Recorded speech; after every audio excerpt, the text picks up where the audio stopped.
Okay, gamers. I've got some good news for all the Scrapper fans out there. Everyone is despairing at the upcoming changes of gyros being changed from funny little things that follow you around and produce well effects around the character into ground-targeted AoEs, like the function gyro there, or like our thunderclap. It's a sad time to be a Scrapper.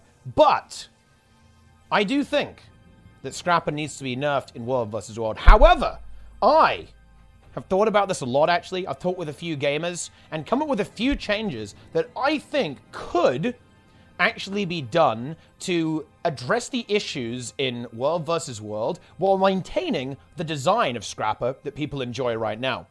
So, just to give a brief overview of what I think the actual problem is. The strength of Scrapper and the problem with it is it just brings everything to the table. You know, specifically it has stealth access, damage reduction, super speed, excellent healing with Vital Burst, Med Blaster, great Condi Cleanse too, Cleansing Field. We have our Fumigate, Purge Gyro as well. We have Stability even with Defense Field up here from our tool belt on Bulwark Gyro. Downstate Management with Function Gyro. It's just got everything. It's super defensive. It's got great self-sustain. Obviously some good mobility baked in. Even a little bit of CC. It really is the full package. Stealth access. Did I say that? Gotta say that anyway. Stealth, and this one is actually particularly strong because stealth is obviously amazing, right? Like getting the jump on your opponent in a competitive mode is pretty wild, particularly if you can do it with super speed. You can block projectiles too. So I think that the actual way to maybe go about balancing Scrapper is to actually create a degree of asymmetry in supports in World vs. World, because anything that can kind of just do everything typically dominates the meta in Guild Wars 2. That's in PvE as well. Look at the builds. The builds that do really well are all-rounders, right? This is something I say a lot. So I think that we can keep the design, but we need to actually tweak how versatile and how much Scrapper can bring to the table in one build. So, here are my changes to save Scrapper.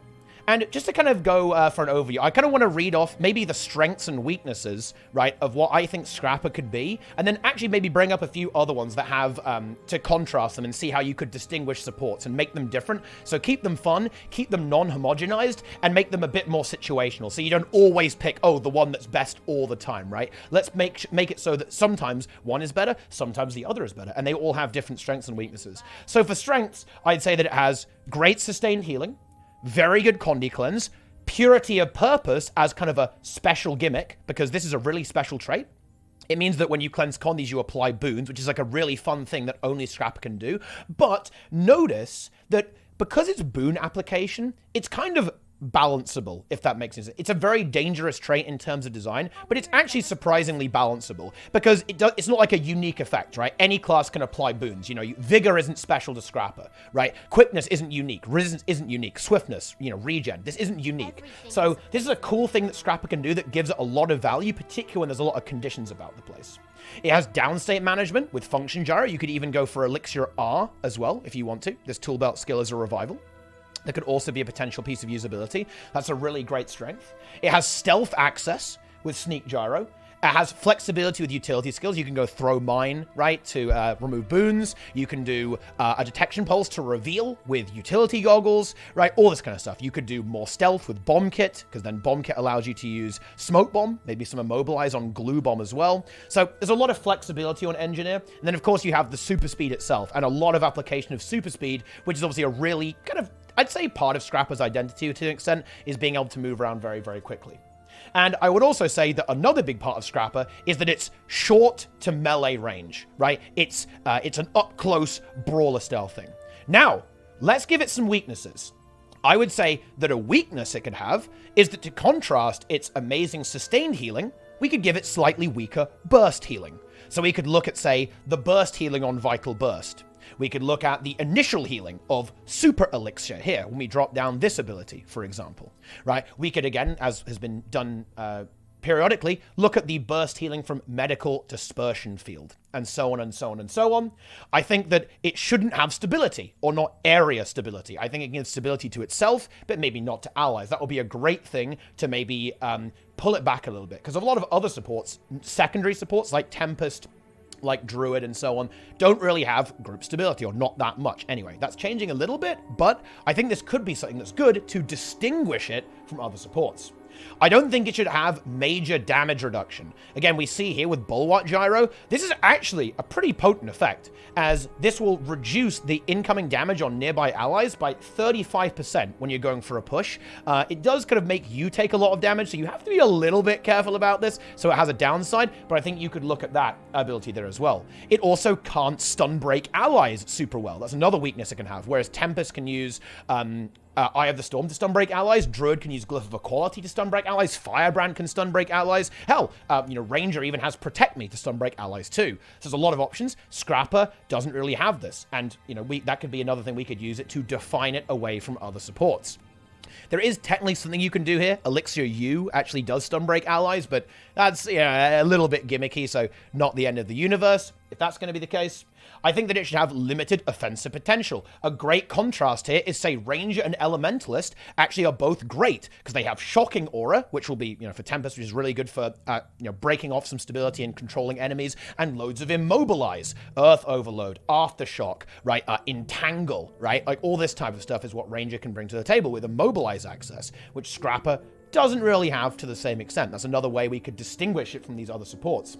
And then again, it has short to medium range, which in itself is a disadvantage sometimes.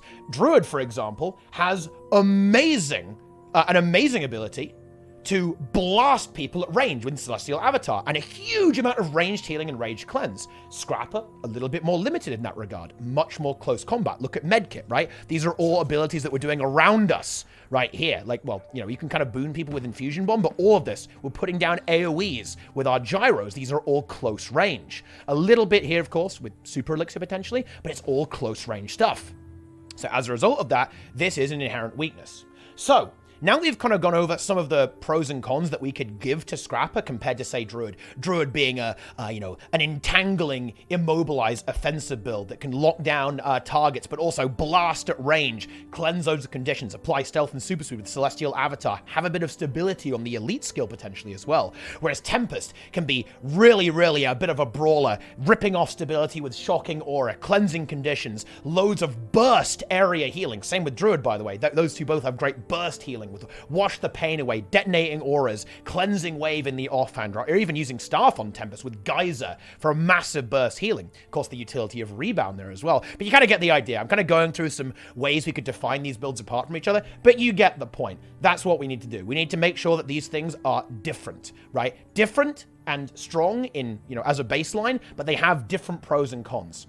For example, you could make Druid and Tempest have slightly weaker sustained healing, right, compared to the Scrapper, for example. You could give one of them Barrier, and then, the other ones don't have Barrier, right? And Barrier is another special thing that you can give to various supports.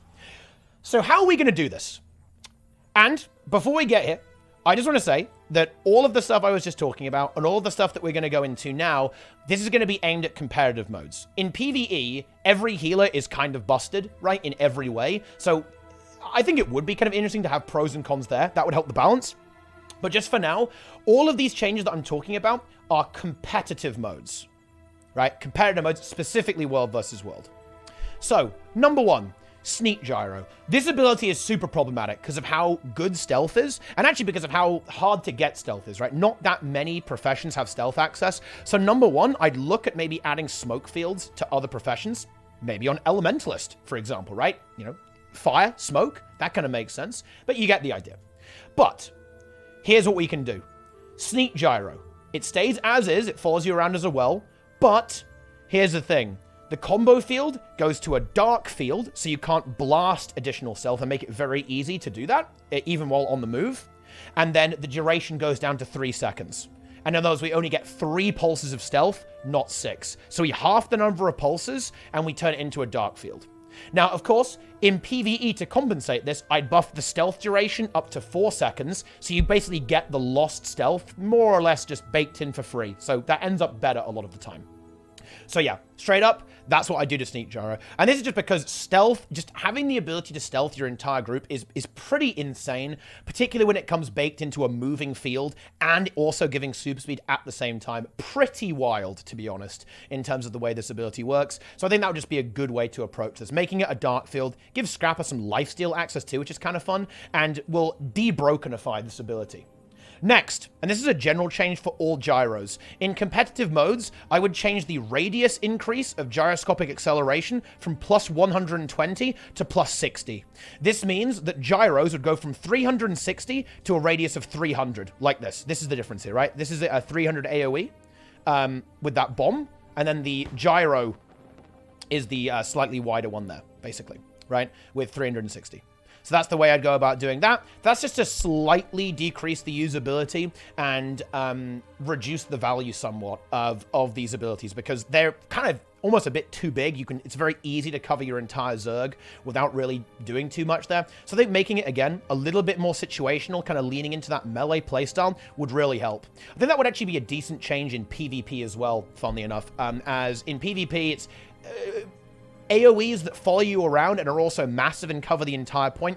Pretty unfun. You could even go harder on this. You could actually maybe take it down to a 240 radius, potentially, in PvP. Right, and, you know, I think in World vs. World, I think 300 is fine. But in PvP, you could even go further, simply because of this type of mechanic tends to be pretty unfun to play against. So, next up, defense field.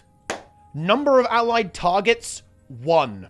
Again, we're hacking into that stability. So now you only give stability to yourself. You still have the defense field projectile block that you can use and run around and block projectiles, but you're no longer sharing stability. A key weakness that we can give to Scrapper here. If we felt this is too much, we could simply make it 1 stack of stability instead and probably increase the cooldown. As a bonus thing here, I'd actually think this would be a really cool thing or a really cool time to actually adjust defense field to make it even better in PvE. Maybe give it Aegis as well. Right, so now you apply an Aegis to 5 targets in PvE. So you have stability access and Aegis access in PvE. Will be really fun for Heal Scrapper, I think. So, next up. Oh yeah, before I move on, actually, there is one thing there you have to watch out with the AoE stability. You can technically give AoE stability with Elixir B, right? Because this ability here, you throw this down and then boom, you actually give AoE stability on this. So you actually, maybe you'd even have to modify that. Although, of course, giving up the gyro, giving up super speed access would be a very hefty trade-off. So I actually think it wouldn't be too bad. Again, the real problem here is versatility. If you give up a gyro, you're giving up super speed, you're giving up the really powerful gyro effect. It's a much more selfish baseline utility skill to give stability. That's honestly maybe not actually bad design. The fact that you can flex and you can get more stability if necessary by taking this skill. Not actually necessarily opposed to that, but certainly keep an eye on that there for sure. Next up, Purge Gyro. I think the cooldown just has to go up. Make it 30 seconds. Just reduce the amount of cleanse spam it has, because Scrapper is also quite oppressive to condition metas, because it cleanses just too much, to be honest, for World versus World. It basically means as long as Scrapper is meta, condition builds are kind of bad, right? And that's not what you want, right? You want Condi and Power to both be good as a damage source. Whereas with Scrapper, it's just too much. And of course, I would keep the cooldown increases that have already been posited by ArenaNet. So Fumigate going to 20 seconds, and Cleansing Field also going to 20-second cooldown, just to reduce the amount of cleanse spam. Of course, this also indirectly brings Purity of Purpose in line as well, reducing the amount of boon spam that Scrapper can bring to the table simultaneously. So, yep, there you go. Very, very basic. Now let's talk about the burst healing. I'd actually go pretty hard on this because the numbers are very strong, particularly with heal modifiers here. Vital Burst, I'd actually make the healing power go down a fair bit. I've got in my notes here that I'd nerf it by 50% to make it like a little nudge of a burst heal, but a relatively weak one. That would probably take the healing down from 2,500 to approximately 1,500-ish, in that sort of range. Maybe a little bit below 2,000. You could honestly, yeah, that sounds about right, actually. But again, I'm just kind of nudging in the right direction. These are just made-up numbers. That's probably the type of thing where I'd go. Bandage Blast, same thing. The skill's actually pretty nutty. If you hit one person with 5 bandages, you'll basically full heal them. You actually might have to go incredibly hard on this. I've said that I'd halve the healing coefficient. You might actually have to slap it in 1/3. Because again, if you actually get good at using this ability, you can land a 15k heal on someone. pretty wild, to be honest, on a very short cooldown, and it's hard to use, so I think it's okay if it's pretty strong because it's very situational, but still a very powerful ability. It also heals down states as well, kind of a fun fact there, so that's also some usability that you have there too. Super Elixir, this 5th skill here. I'd make the impact healing way lower, probably divide it in 2. I'd make the pulse heal better, though. Again, that sustained healing component of Scrapper, I really want to highlight that. Make it very good at continuously healing things, with regeneration from comeback cure, from pulsing healing on Super Elixir, from auto-attacking on Med Blaster and so on, and having a lot of boons. That's the strength of Scrapper there. And, yep, that's it. So I'd make that a little bit better. I was thinking about also nerfing down the auto attack a little bit on Med Blaster. I remember removing that from my notes. And the reason I did this was because I didn't want to go too hard, but you could also reduce this because this is actually really strong. You heal a lot to 5 targets, and I mean a lot, if you actually get the skill off consistently and you know how to use it. So this actually might be a little bit too strong. Might be a little bit too strong as well, to be honest. But yeah. That is basically it. And as a bonus change, actually, this is to the Druid ability. I'd actually give a little bit more to Druid. Specifically, on Druid, I would make the trait Celestial Shadow, which right now means that when you leave Celestial Avatar, you give super speed and stealth to allies. I would actually change this a little bit so that you gain super speed when you enter Celestial Avatar and stealth when you leave. Although because it's actually really strong, given the cooldown of Celestial Avatar is actually very short in World vs. World, it's just 10 seconds, I believe. I would make it 2 seconds of super speed, not 3, in that case. And that means we've got loads of options now, because now Scrapper's got super speed, great access. Druid has access, and so does Tempest, right? So all around, a lot of variety there, and they each have their own individual strengths and weaknesses. The ranged burst healing of Druid, and with some Immobilize thrown in there too. Also has stealth access if you want to, and a bit of stability on the elite skill. Can stun break allies, great Colony Cleanse, right? Great burst healing. Whereas Tempest has offensive auras. It can reflect with magnetic aura. It can reduce damage with frost aura, and so on, right? And now you've got that good distinction. It's still got a bit of super speed, doesn't really have a lot of stability, but it has great melee burst healing and so on. Very good stuff. Oh, I actually forgot to mention this change, but I'll throw this in here as well. I would also nerf Bulwark Gyro's Watchful Eye. What this does right now is it reduces damage on nearby allies by 35%, but kind of redirects it to you. Now, don't get me wrong, that is a little bit tricky to use, so I wouldn't nerf it that hard, but I think 35% is actually a little bit too good. That's a very powerful damage reduction that allows your allies to sustain much more damage and have it redirected onto you, a very tanky, durable build that you can heal yourself well, and of course, you're just very durable. You have a high hit pool and high toughness. So I'd actually take it from 35% down to 15%, right? That makes it better than Frost Aura, because again, it has a downside, and honestly, quite a bad downside that, you know, if your allies get nuked, you get nuked as well. So I think that the downside means that it can still be better, but I think that 35% is actually a little bit too strong, particularly considering that really good skills like Revenant Elite skill is 50%. I think moving this down a little bit would actually really help, again, make the abilities less versatile and less overtuned there as well. So there it is. That's basically all of the changes I think I would make to Scrapper. I have some other ideas for stuff like Tempest as well, Tempest and Druid, to kind of help those along even a little bit more, and even look at stability on stuff like Soul Beast and so on, look at Spectre for World vs. World Zergs. So maybe I'll go over those as well. But that is, I believe, a set of changes that would actually help a fair bit with maintaining the original design of Scrapper, but actually still accomplishing the goal of making Scrapper a less no-brain choice to pick in World vs. World, and improving the diversity of the meta, both in terms of damage type and the amount of supports that are brought to the table, while also making it just a bit more interesting, like a bit more situational, a bit more decision-making when it comes to what you want to do, so that different supports have pros and cons. So there it is. Scrapper is saved. Bear in mind, these are just my suggestions. So they might not actually happen. In fact, they probably won't. But you know what? Listen, I just want to give my take on this because there's been a lot of discussion about Scrapper, and you know what? For the record, I'm gonna say it. I'm gonna say this now. Okay? I am actually in favor of Wells being different on each elite spec. I actually like this. I like the fact that Necromancer wells have a fun effect at the end. I think it would be cool if they had one at the start too, right? Instead of just pulsing, then having an end effect. I really like the fact that Spectre wells, you teleport, right? And that Scrapper wells might follow you around, while Necromancer wells, you kind of throw them out at people. I like that. I think it's cool that each elite specialization might have its own take on an ability, rather than every ability being exactly the same. You should definitely target problematic design. For example, point-blank AoEs in PvP, honestly, not that much fun. So targeting that design absolutely should happen. Don't get me wrong. Okay. However, I think there are other ways to go about doing it to make sure that the game stays exciting and stays very varied and non-homogenized in terms of the way the different professions and elite specializations play out. So there it is. That's my take on Scrapper. You have to all let me know what you think about that, and you know, who knows? You know, maybe maybe we'll be able to give some feedback and avert the scrappening from happening. But yeah, there you go. Done. Scrapper has been saved. Hell yeah. Let's go.